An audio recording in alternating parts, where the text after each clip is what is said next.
باجوہ پاکستان کے وہ army chief ہیں جو بیک وقت پاکستان کے وزیر اعظم، پاکستان کے وزیر خزانہ، پاکستان کے وزیر خارجہ، وزیر داخلہ، چیف جسٹس اور بھی بہت کچھ تھے، اور انہوں نے پاکستان کو چابی والے کھلونے کی طرح ایسے چلایا جیسے کوئی شرارتی بچہ اپنے کھلونوں کے ساتھ چھیڑ چھاڑ کرتا ہے۔ آج ان تمام عہدوں اور طاقتوں کے باوجود دبئی نکل چکے ہیں اور ذلیل و خوار ہوتے پھر رہے ہیں۔ کبھی کسٹم آفس میں دھکے، تو کبھی زیبرا کراسنگ پر کسی کا انتظار، تو کبھی کسی ایئرپورٹ پر کسی کے ساتھ کروڑوں روپے کی مہنگی ترین شاپنگ کرتے ہوئے موصوف ذلت کی زندگی کو ہی اپنی زندگی کا نصب العین بناتے پھر رہے ہیں۔ ہمارے ملک کی موجودہ تباہی و بربادی کا اصل ذمہ دار یہی منافق حاجی صاحب ہے، جس نے پہلے چوروں کو اکٹھا کیا، پھر ان کو NRO 2 دیا، اور پھر اس کے بعد انہیں حکم دیا کہ اس ملک پر ٹوٹ پڑو اور لوٹ لو اس ملک کو، اور پھر اپنے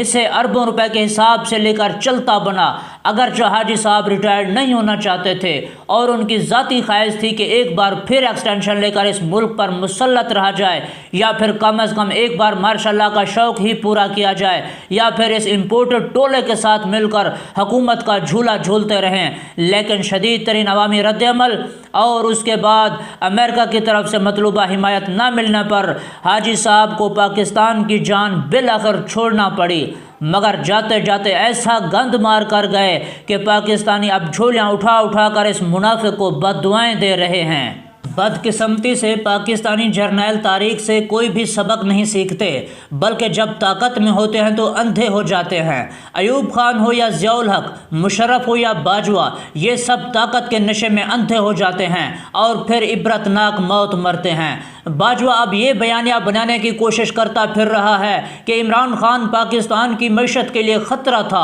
اس لیے اسے ہٹا دیا۔ 22 کروڑ عوام حاجی صاحب سے پوچھتی ہے کہ تم ہوتے کون ہو کسی کو ہٹانے والے یا لگانے والے؟ یہ 22 کروڑ عوام کا ملک ہے، کوئی بھیڑ بکریوں کا ریوڑ تو نہیں ہے کہ تم اپنے فیصلے ان پر مسلط کرتے پھرو اور پھر اپنی مرضی کے بندے لگاتے پھرو اور سرعام بدماشاں کرتے پھرو اور تمہیں کوئی کچھ بھی نہ کہے گا۔ تم لوگ ہی اصل دشمن ہو اس ملک کے، کیونکہ تم لوگوں نے ہی ہمیشہ آئین توڑا اور ملک سے غداری کی۔ ملک کو عمران خان سے کوئی خطرہ نہیں تھا، بلکہ خطرہ چوروں کو اور تمہارے جیسے قانون شکن آئین شکن لوگوں کو تھا جو خود کو آئین و قانون سے بالاتر سمجھتے تھے۔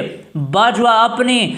6 سالہ بادشاہت جو بدماشی پر مشتمل ہے، اس کو عمران خان کی 26 سالہ جدوجہد کے ساتھ کمپیئر کرنے کی کوشش کر رہا ہے اور سمجھتا ہے کہ اس نے پاکستان کے فائدے کے لیے کام کیے ہیں، لیکن سچ تو یہ ہے کہ امریکہ کے پاؤں پکڑ کر ان کے اشاروں پر ناچنے والا یہ بندر پاکستانی معیشت کا بٹھا بٹھا کر گیا ہے۔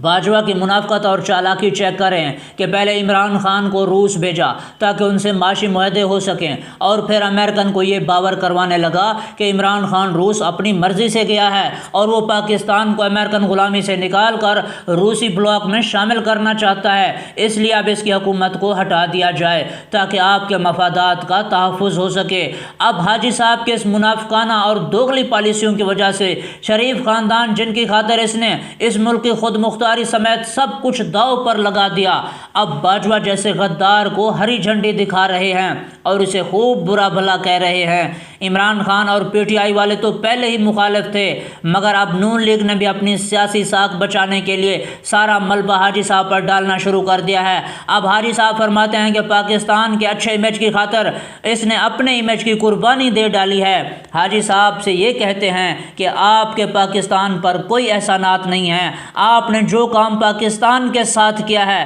جو حشر آپ نے پاکستان کا کیا ہے، دشمن بھی ایسا حشر کرنے سے پہلے 1000 بار سوچے گا۔